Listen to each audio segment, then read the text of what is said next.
Selamat datang di Dongeng Tanah Jawa. Mari mendengarkan. Halo adik-adik semua.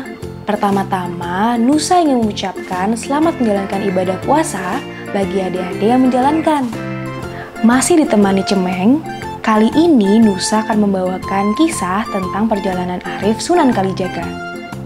Kalian tentunya mengenal 9 nama Wali Songo kan? Satu diantaranya adalah Sunan Kalijaga. Yap, benar. Sunan Kalijaga merupakan ayahanda dari Sunan Muria. Sunan Kalijaga terkenal dengan dakwahnya yang memadukan unsur Islam dengan kebudayaan masyarakat Jawa. Baik adik-adik semua, kita langsung mulai saja ya ceritanya. Pada suatu desa di utara Jawa, masyarakatnya mengalami paceklik disebabkan oleh kemarau panjang yang tak berkesudahan. Mereka pun semakin sengsara dikarenakan harus membayar pajak oleh pemerintah Majapahit. Raden Said kecil adalah seorang putra bangsawan, Adipati Tuban. Meskipun begitu, ia menyukai kehidupan bebas yang tidak terikat pada adat istiadat kebangsawanan. Ia gemar bergaul dengan rakyat jelata, dan dari situ, ia menjadi paham tentang kehidupan masyarakat Tuban. Jika malam tiba, Raden Said kecil suka berdiam diri di kamarnya dan mengumandangkan ayat-ayat Al-Quran ditemani pendar sinar pelita.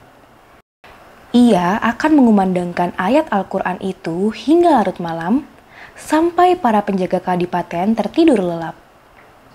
Setelahnya, ia akan mengambil sebagian hasil bumi yang diambil dari rakyat untuk disetorkan ke pemerintahan Majapahit. Hasil bumi tersebut kemudian dibagi-bagikan pada rakyat yang saat itu sangat membutuhkannya. Tentu saja para rakyat yang menerima rezeki itu terkaget-kaget, sekaligus girang menerima rezeki yang tak terduga. Mereka pun tak pernah tahu siapa yang memberikan rezeki itu pada mereka, karena Raden Said melakukannya secara diam-diam.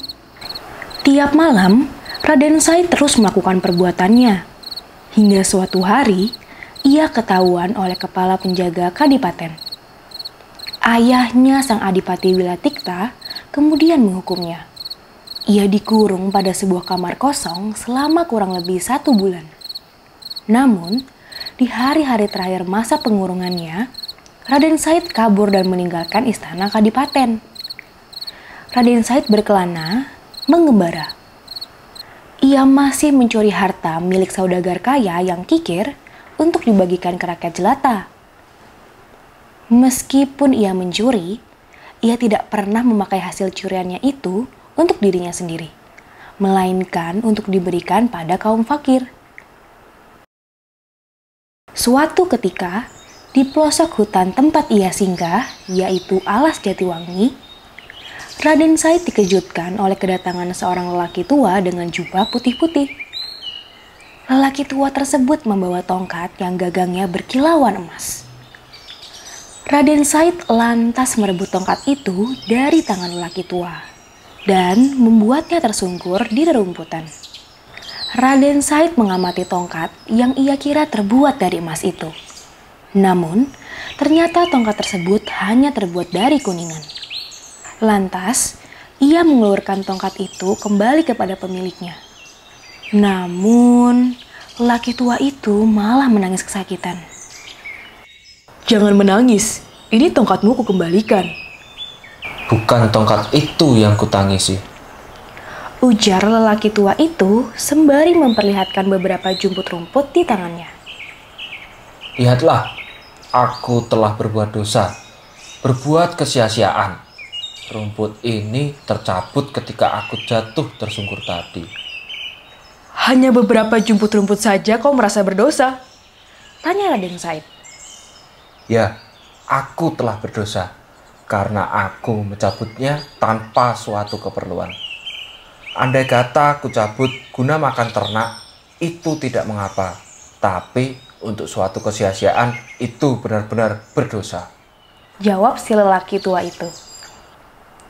Lelaki tua tersebut lantas beranjak dan kemudian duduk pada sebuah batu kali besar di dekat pohon cendana. Apa yang sesungguhnya kau cari?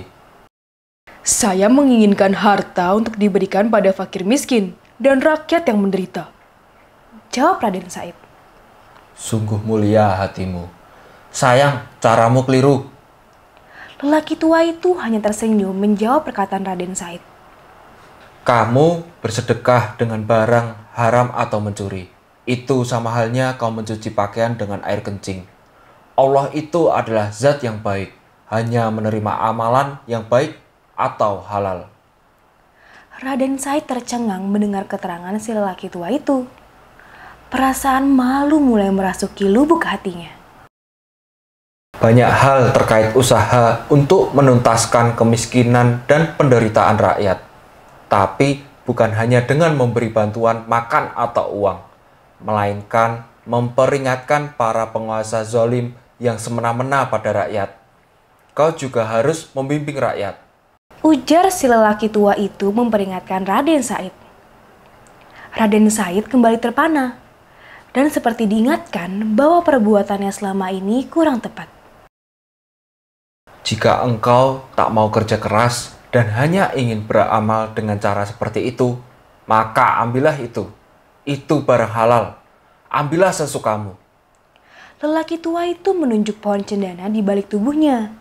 Dan seketika, pohon cendana itu berubah menjadi pohon emas. Sepasang mata Raden Said terbelalak mendapati pohon yang berubah menjadi emas itu. Lelaki tua tersebut lantas meninggalkan Raden Said yang masih terpana melihat kejadian yang baru pertama kali ia lihat. Setelah sadar dari lamunannya yang cukup lama, Raden Said lantas mengejar si lelaki tua itu. Tunggu! Teriak Raden Said. Lelaki tua itu berhenti persis di bibir sungai. Sudikah kiranya Tuan menerimaku sebagai murid? Mau belajar apa kau padaku? Tanya si lelaki tua. Belajar agama. Jawab Raden Said.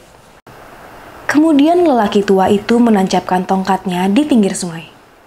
Raden Said diperintah untuk menunggu tongkat itu dan tidak boleh beranjak sebelum lelaki tua itu kembali menemuinya. Raden Said menerima syarat dan ujian dari lelaki tua itu. Selanjutnya, sang lelaki tua menyeberangi sungai. Anehnya, ia bisa berjalan di atas air bagaikan berjalan di daratan. Raden Said terpana. Ia menyadari bahwa lelaki tua itu berilmu tinggi, waskita, dan mungkin saja golongan para wali. Setelah lelaki tua itu hilang dari pandangan mata Raden Said, ia teringat suatu kisah yang dibacanya dalam Al-Quran, yaitu kisah Ashabul Kahfi yang menceritakan para pemuda yang meminta Tuhan supaya ditidurkan di gua Kahfi untuk berdoa. Doa Raden Said terkabul. Ia tertidur selama hampir 3 tahun dalam doanya. 3 tahun kemudian, lelaki tua itu datang menghampiri Raden Said yang masih tertidur dalam doanya. Ia kemudian membangunkan Raden Said, membersihkan dirinya, dan juga memberikan pakaian baru yang bersih putih. Di kemudian hari, Raden Said diberikan pelajaran agama oleh lelaki tua itu, sesuai dengan tingkatannya, yaitu tingkat para waliullah. Lelaki tua itu sesungguhnya adalah Sunan Bonang, salah seorang dari Wali Songo yang menyebarkan ajaran agama Islam di tanah Jawa. Di kemudian hari, Raden Said dikenal masyarakat dengan panggilan Sunan Kalijaga, yang berarti orang yang menjaga sungai. Karena ia pernah bertepi selama 3 tahun di pinggir sungai untuk menuntut ilmu agama bersama Sunan Bonang. Ia kemudian diperintahkan untuk terjun langsung dalam menyebarluaskan ajaran Islam ke seluruh pelosok Jawa, yang kala itu masyarakatnya masih memeluk aliran kepercayaan dan agama lama. Dari kisah perjalanan Arif Sunan Kalijaga, kita dapat belajar bahwa dalam menularkan perilaku arif harus disertai pula dengan perbuatan yang bijaksana, seperti yang diajarkan Sunan Bonang pada Sunan Kalijaga. Baik teman-teman semua, demikian Dongeng Tanah Jawa kali ini. Aku dan Cemeng mohon pamit ya. Sampai berjumpa kembali di Dongeng Tanah Jawa berikutnya. Dadah!